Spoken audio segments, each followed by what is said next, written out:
Hello and welcome back to my Let's Play of ReZero Prophecy of the Throne. Where we last left off, we found out a way to save the day, it seems. The morning sun is almost painfully bright on the day of the battle. The clear skies seem out of place considering the conflict that awaits. We begin walking forward under the blue sky. Hey, working hard as usual, huh? Hold on. Welcome! Oh, it's just you. Don't you get tired coming here every day? You call that customer service? You need to greet your patrons with a smile, or you're gonna... I do. You call that customer service? You need to greet your patrons with a smile, or you're gonna lose your business. Appreciate your business, but you shouldn't act so high and mighty just because you buy a couple appas every day. Or are you here to have those two pretty ladies help watch over the shop like yesterday? I'm sorry. Watching over your stall was fun, and while I'd like to do it again, we have prior engagements to tend to today, so we are unable to do so. Yeah, don't worry about it. I was just kidding around. Damn, makes me uncomfortable when you respond so seriously. Just think of it as punishment for trying to take advantage of two innocent pretty I'm pretty girls. sure. Okay, yeah, he probably was. Jeez, you're really going off on me, huh? So, what do you want today? Honestly, nothing much. If you're just wasting my time, get out of here! Hold on, man. I understand why you'd say that, but bear with me a bit. It's been about a week since I came to the royal capital. I show up here every day, so it doesn't feel right unless I see you at least once. Now you're creeping me out. That just shows how much he likes Yeah, you. and that's So, creepy. the shopkeeper helped you the other time, right? Is that why you started to like him? I regret being nice to stray dogs now. Take responsibility! Oh, you're so annoying. Fine, if that's all you're here for, look at my face all you want. And buy an apple while you're at it. You can at least take that with you, right? Well, I came all the way here, so I should at least do that. Now then... I hand the apple I brought to Amelia. Wow, the appa is bright red and looks delicious. Is that for me? Yeah, I put my heart into that appa. That's why it's bright red. What are you going on about now? But thank you. I'll hang it up for decoration. You're supposed to eat it! Well then, Subaru. Now that you are done with your daily routine, are you ready? Yeah, we're good to go. When you've got a good flow going, you want to keep up the same ritual, you know? Ritual. I don't know about that, but you did talk about it a lot with everyone. Yes, let's make sure it's a success. Yeah, it must. I I will. actually. Maybe. Huh? Did Super actually think this out? Because if someone was constantly spying him, like if he suspected Sakura was constantly spying on him, then it would make sense that he would do his daily do stuff that seemed like daily routine for him. Did he think this out? You're gradually losing confidence. I'm just kidding. Really. Let's do this. All right, let's get started. Ready? Yeah! Why are you taking the lead again? I knew I was different ever since I was a child. It's not that I was special or good at anything. I felt alien or just unusual, but I didn't mind. Because the world was kind and it was very easy to live in. Everyone treated me well and always listened to my wishes. They all worked so hard for me, so how could I hate my environment? Why would I think that it's painful? My younger self didn't understand that. That's why I decided to accept all the kindness in the world and only gather the prettiest things to cherish them. I will only pick out the best parts. I walked over that thin ice, thinking nothing of it, laughing innocently. Faradar, my birthplace. The land where my family and clan lives. The Evil Eye tribe was banished from various lands because of their special powers and appearance that made them different from others. Faradar was the promised land of our Evil Eye tribe, the utopia that our ancestors found for us. In times of emergency, The Evil Eye tribe will answer to the summons of the country. That was the condition to stay in Faradar. Thus, there was a need to find those who had especially powerful evil eyes to answer to that call. Once every few years, the children of the Evil Eye tribe took an exam to test the strength of their evil eyes. The evil eyes varied in power, so it was necessary to determine their individual abilities. Those with powerful evil eyes were to await the call to action. That was the law of the Evil Eye tribe. My brother and I were no exception. That's why... So many people lying over the grassy plains. I was shaken violently while I watched. I didn't understand what was happening. All the adults and children alike were collapsed on the ground. I quietly watched as their faces turned bright red and they bumped into each other and fell. Why?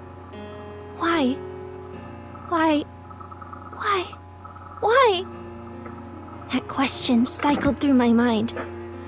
I was overwhelmed by my emotions, but I knew, deep down, this is what I caused. My mistake. My sin that I must bear. My evil eye. The evil eye of calamity. Indoctrination. That is the power of my evil eye. It is a rare power, and it had not appeared for hundreds of years. I was taught that it was dangerous, powerful, and that it can bring misfortune to many people. They say someone with the same evil eye as you existed hundreds of years ago. If I can learn more from the adults, it might help you. My brother who came to see me researched it for my sake. He was told never to visit me, but he managed to slip past the adults all the time. Since the day of the exam of my evil eye, I was imprisoned in a shack far away from the village. I understand that they had no choice. No one died, but they very well could have. All because of my evil eye of indoctrination. During the exam, I didn't know the powers of my own evil eye. The voices urging me on started to scare me. I felt so afraid. So I made a wish. I'm scared, so stop rushing me. I think that was the wish I made. By the time I realized it, everyone around me started to hurt each other until they collapsed. They were no longer able to make noise. The people I touched did all of my bidding. The power of the evil eye was terrifying. Until I learned of the power of the evil eye, my world was kind and gentle. But that world changed instantly. Everyone was kind to me only because they were deceived by my evil eye. The world was not kind. Everyone was afraid of me, so this was the perfect place for me. Don't be dumb. Seeing my own sister be in prison makes me a terrible brother. But brother... No buts. I won't allow this. I'll convince the adults to change their minds. My brother was the only one angry for me, and he told me that he had to change things. But that meant... Brother, you're so kind. But is your kindness real? Or is it because I touched you and wished for it? My evil eye. I looked at my palm and saw the evil eye in the same place as my brother's. But something about it made me afraid. Uh-oh, it crumbled. I messed it up. Huh? What's a girl doing here? Hey you! What are you doing? Can you hear me? Hello? Hello? It was a boy about my age. I was frozen because I was surprised, but he looked at me curiously. I just, hearing that, I'm pretty sure that child is, the boy is Tiga. But is Tiga voiced by Otto? I didn't realize that till now. but is it possible? Because I might have. In that case, then man, Tiga's voice actor got a lot of range if it's actually the case. No answer, huh? Don't tell me this cute girl is a statue. That would be a shame. Who are you? Oh, good. You finally talked. Yeah, I knew you weren't some statue. Upon saying that, the boy gave a big smile. I was so very surprised at that. No one in the settlement would smile for me like that. Nobody would smile unless I asked them to. My name's Tiga. I got a bit lost, but then I saw this little shack. I was wondering if there was someone inside and took a look. And then, there you were. The boy smiled innocently, but that was impossible to me. Everyone in the village feared me because they knew how dangerous my evil eye was. So they used the power of an evil eye to make all who approached the shack where I was held feel unpleasant and want to stay away. My brother's evil eye. You're getting quiet again. You must be a shy one. Or do you have some kind of rule about how you're not supposed to talk with outsiders? I sure hope not. I'm an errand boy for traveling entertainers. I've gone to many different places, so I know some people have laws like that. The boy nodded to himself. He seemed to know everything without me having to say anything. While I was still silent, the boy put his finger on his lips and winked at me. Okay then, let's make this our secret. You didn't see anyone, and I never came here. Oh, but it's true that I got lost, so I'd appreciate it if you can tell me which way to town. Then I'll get out of here. Oh, maybe you don't know? Okay then, guess there's nothing I can do about that. I wonder if I can guess my way back. Looking worried, the boy cocked his head, then turned to leave the shack. Thinking that I'll be all alone again after he's gone, I grabbed his sleeve. What's wrong?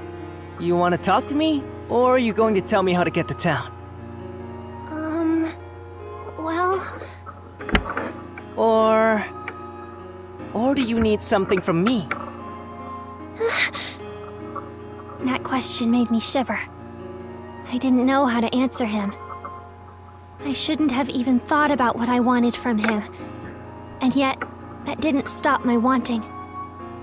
I want to live together with my family again. I want to see Brother stop being so angry and to smile again. I want to apologize to those I hurt. I don't want to be alone. I don't want to be alone. I don't want to be alone. I hate it. I hate it. I hate it. When my palm touched the boy, my evil eye stung. It was as if it was telling me to say my wish. As it got hotter and hotter and hotter, feeling elated from that heat, come here. All right. Huh? I knew I was being selfish. Right at the moment I gave in to my desires, the boy smiled and placed his finger on my lips. The gesture was meant to keep me from saying anymore. He smiled. If you're afraid of being alone, I'll be with you. What a child. Huh? Is that not it? I shook my head to the boy's question. That's good. Why? Let's see.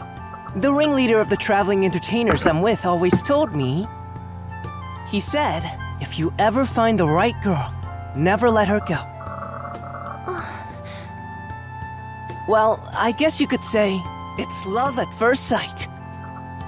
After saying that, the boy sat next to me and told me about many things.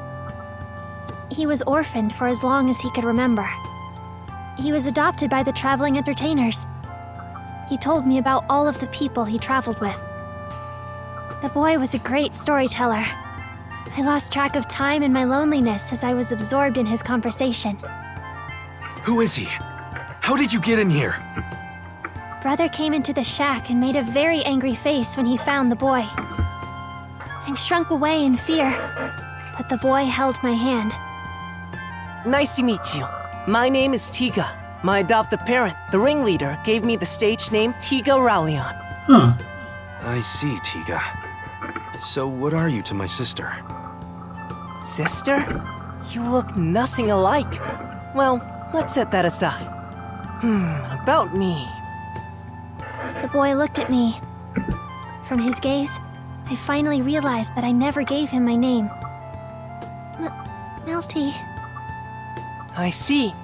Got it. I am your sister Mel's friend. I will never leave her alone again. I will stay by her side and protect her. You're strange. That's the first thing you say. The ringleader once told me this. Never be too shy to say what's important. If you don't, you have no right to be mad when they get taken away from you. I don't want to regret anything, so I won't hesitate to speak my mind. I see. Fine then. I'll have you know that being by my sister's side will be tough. For starters, I'm your first obstacle. Well, you're a worthy challenge. The boy smiled at my brother's words and held my hand. He never let go, even once. And even now, that hand...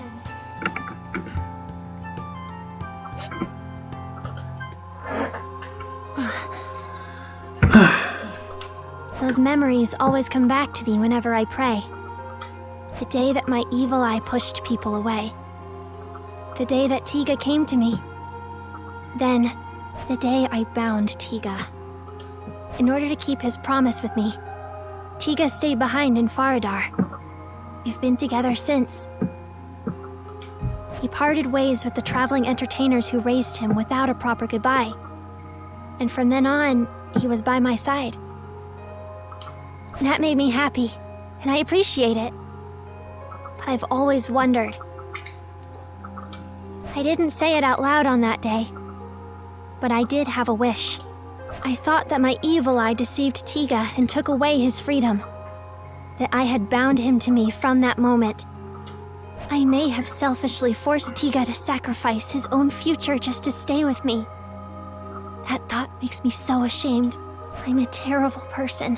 What's so terrible? You're so lively this morning as usual, Mel. You were really into that shouting during your prayer. I don't shout when I pray, and you never do what I ask. Tiga talking to me from behind as I pray had become part of our daily routine. I can't help but get angry, but I always regret it. How can I possibly complain about him not doing as I ask? Sorry, that's not what I meant. Jeez, Mel. You're such a worrywart. Don't look so down. When the royal candidate is like that, you'll make the people who support you get worried. Tiga gently touches my cheek. I don't mind it when Tiga touches me, but every time we touch, I always wonder. If I wish for something, Tiga may do exactly as I wish, suppressing his own will again. I don't understand how anyone could support me. You know how I feel about it, Tiga. Mel, I've always told you. This might have all started because of the evil eye, but the rest was... You two are rather passionate for this early in the morning. Sakura. Sakura appears out of nowhere, and Tiga has a wary look in his eyes. I can't help but tense up. I have an intensive fear of Sakura. Seeing our reaction, Sakura places her hand over her mouth and smiles. Oh dear. Tiga, don't look at me like that. You're scaring little old me. And we need to be on friendly terms, or the others may start to get suspicious. That wouldn't work out so well for you, Tiga. Oh, my mistake. It would be your precious Melty who would really be in trouble. Why, you... Tiga, it's okay. Mel, but... I'll be okay. I'll do as I'm told.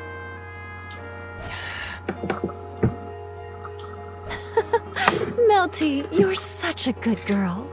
I love obedient children. So, what are we supposed to do today, Sakura? Let's see. I wanted to get rid of that annoying half-devil servant, Subaru. Subaru? Why single him out? This is just a hunch, but I sense something strange about him. He was the one who discovered my spies at the manor and also got in Wolf's way. That's why I thought it was the right time to send the Dusk Bandits after them. But that ended in failure as well. Of course, I partially blame you two for that. It wasn't just us there. There was Subaru's bodyguard, Rem. And the finest of knights was there too.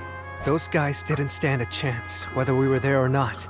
Yes, I agree. That's why I didn't punish you as long.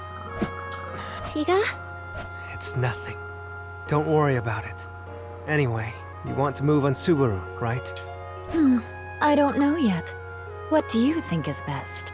If I come up with something too terrible, you might betray my plans to your friend. If that happens, I'd be in deep, deep trouble. I wouldn't do that. And I can't. You already know that, Sakura. What's most important to me is Mel. Nothing will tip the scales against her favor. I see.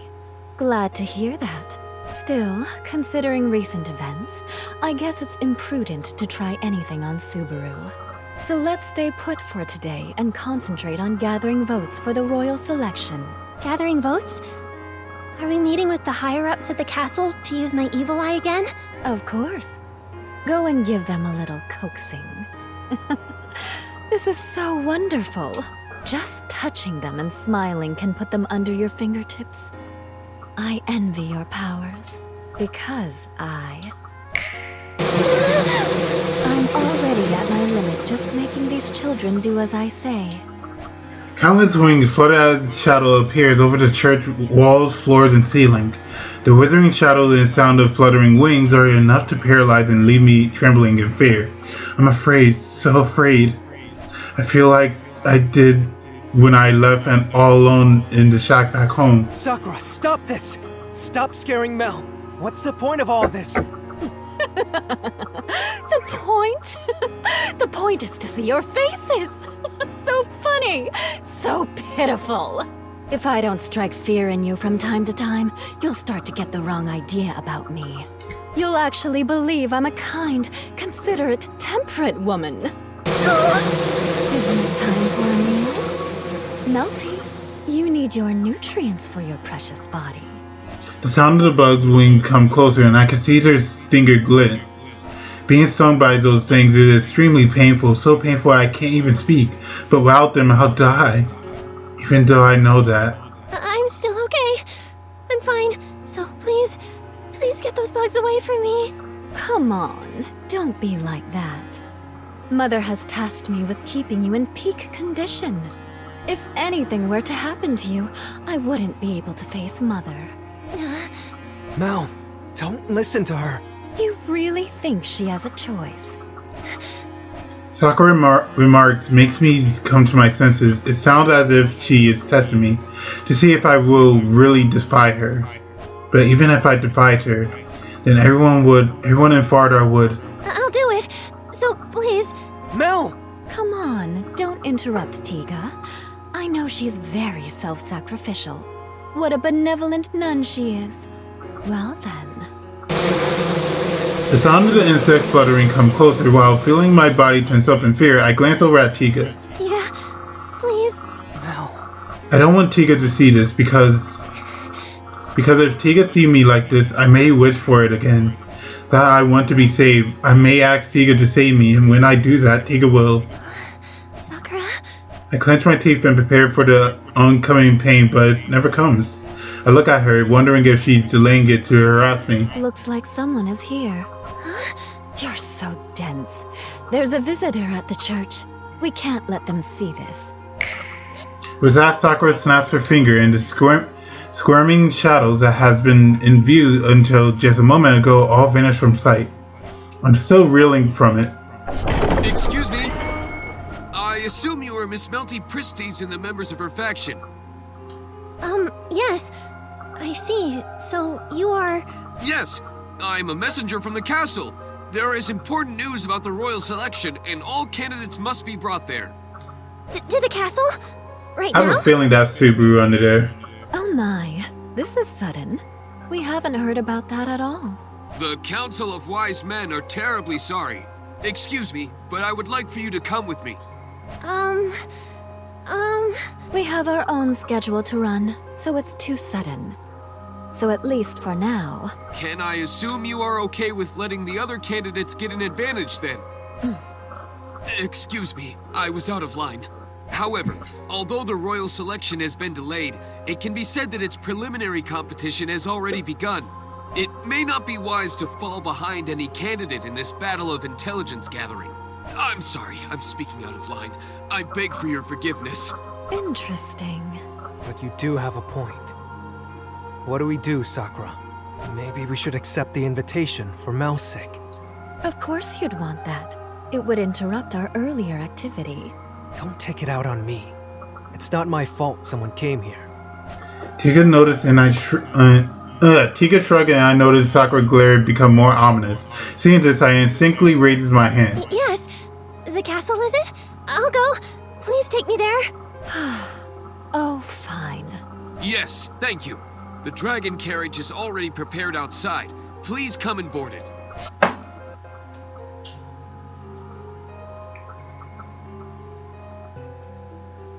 Follow the guard out and ride the dragon carriage to the castle. But this is odd. Alright, with that said, I'm going to end today's episode. Thank you for watching and I hope you have a good day. Take care.